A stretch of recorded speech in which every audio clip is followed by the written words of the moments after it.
Not only did my ex threaten to unalive himself to hold me hostage, he did it to the girl he was cheating on me with too. And so I want to talk about two things around this. One is the way that men will use sickness and unaliving themselves and all kinds of things to hold you hostage in a relationship. And that is a form of emotional abuse. The second thing is how I actually ended up becoming friends with the woman he cheated on me with, and why I see that as a huge sign of my own healing. So in the last video, I talked about how he threatened to jump off a bridge the first time I tried to break up with him.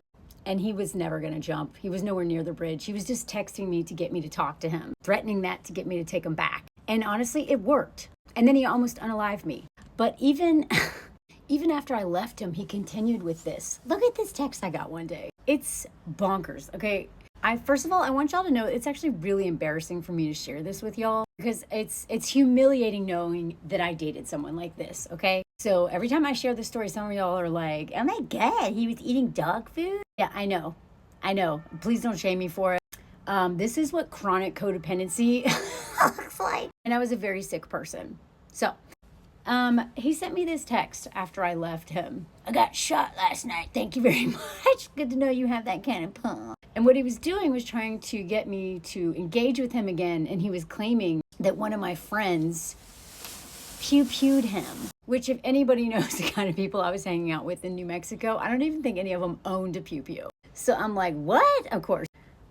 I knew he was probably full of crap, but he knew, and this is what he did throughout our whole relationship, was he threatened being hurt or sick, whether by his own hand or someone else's hand, or his body turning on him. He knew that would always override my own judgment. So I'm like, what? By who? What are you talking about? You got mounting a gun? Where? It happened at the inn. It's like the inn in the center of town.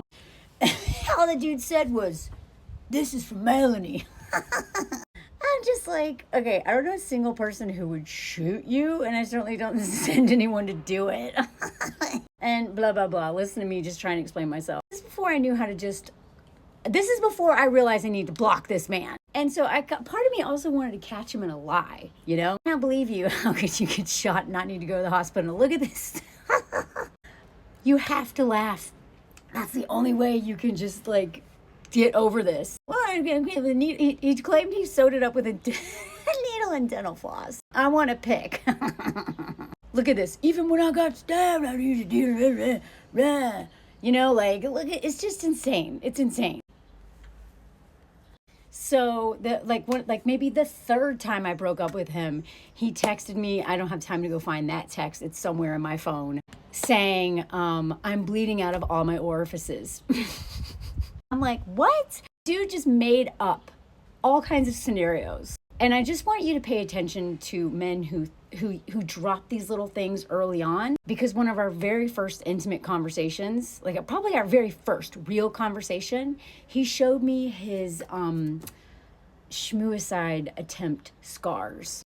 I did not understand what he was doing when he did that, but men will throw that out there to see your reaction. And if you're just like, then he ended up, and then they'll test you with you worrying about them. And once they realize that you're super codependent and that you will always put your fear of what's going to happen to them over your own safety, they will weaponize that until you die. And I don't say that lightly. I literally almost died because of this man. And the entire time, I was always more focused on what would happen to him. But and this is my codependency, because it gave me a sense of this man needs me. Almost the way a mother would with her child. A mama bear will put her life on the line to save her kid. Actually, I don't even know if mama bears do that. But you know what I mean? But when you love someone so much, you will die for them. And these men are hoping that is what women will do for them. And they will exploit it until you literally die, whether it's outright by their hand or through your nervous system.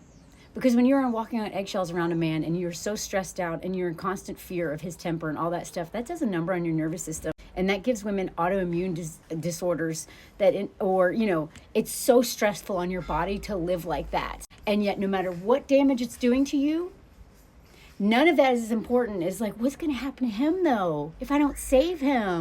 That right there is chronic level codependency. And if that's how you are operating in a relationship, you need help. You need help. It is a sickness. I needed serious help after I got out of that relationship because it terrified me that I would put everything on the line for a man who was cheating on me, who raped me, who almost unalived me. I was sacrificing all of this for a man who didn't even love me, you know? And honestly, I never loved him. That's what limerence is. Look it up. So I don't know, like a couple months or so after I left him, and then this was after I had blocked him, right? I was finally kind of healing and at peace because I wasn't engaging. I felt pretty safe. I didn't think he could ever find me. Guess what? Abusers will get a new phone, and they just keep at it. So right around Thanksgiving, I get this text. Hey, yeah, my name is Jake. You know my friend. I just want to give... Okay, I'm not going to spend time reading all this. Y'all can read it yourselves. And I blocked out stuff to give, like, identifying information because I'm going to protect myself at all costs here and my safety. But he basically was like, you know, he has a letter. He has a letter he left that he wants to get to you. Now, because of the way this man is texting, I did not believe this was a Jake, but it did trigger my, like, oh no, like worrying about him over my own safety response. So I asked some questions like, what? When did it happen? How? So he says this nonsense. And now would be a good time to mention that one of the things that he had said long before I broke up with him, but after things had started getting difficult, that they were going to find a note. They were going to find him hanging from a tree one day with a note around his neck that says, this is what happens when Melanie Hamlet loves you. Mind you, this man knew my story so well. He had gone to my one-woman shows. He had read my stuff. He broke into my computer to read chapters of the book I was writing. He had listened to podcasts. He knew very well that this was the first relationship I'd ever been in, that I'd never been in love. And honestly, I didn't know it at this time that this was not love too. So this was very intentional. This was very intentional because he's basically saying, hey, your ex carried out that plan. That thing he threatened to do, he did it. And it's because this is what happens when Melanie Hamlet loves somebody. The first person Melanie Hamlet ever loved, this is what happened. Do you know what kind of mind fork that is? Even though I knew this man was crazy, I knew it was all lies, I knew it was all projection. When you are 36 years old and have never been in love, and this is your first relationship, and then someone says something like this, you know? The other thing to keep in mind here is that this man was not who he was when I met him because he was hiding all of this. So in my mind, he changed. Why did he change? Maybe this is what happens when Melanie Hamlet loves you. Maybe he was a good man before I came into his life. And this is the only time I've ever loved somebody, which it's not, it's limerence. Do you know what I mean? This man was dumb as rocks. He was so dumb, but he was very smart. This man he was a master manipulator. He was always one step ahead of me. He was always way worse than I ever imagined. And this was his final act. So of course I'm like, what do you do? Friends found him in the woods, blah. So I ask a bunch of other questions and then they're like, oh, they buried him under the tree. They found him. Like, this guy is... And then he tried to get me to say, like, what happened, whatever. And I was like, oh, for his own privacy, I don't think I should tell you. And I don't want the letter. It's too hard. It's too hard for me to hear. I knew this was him at this point. And he was like, and then he said this, and he's like, okay, well, have a good day otherwise.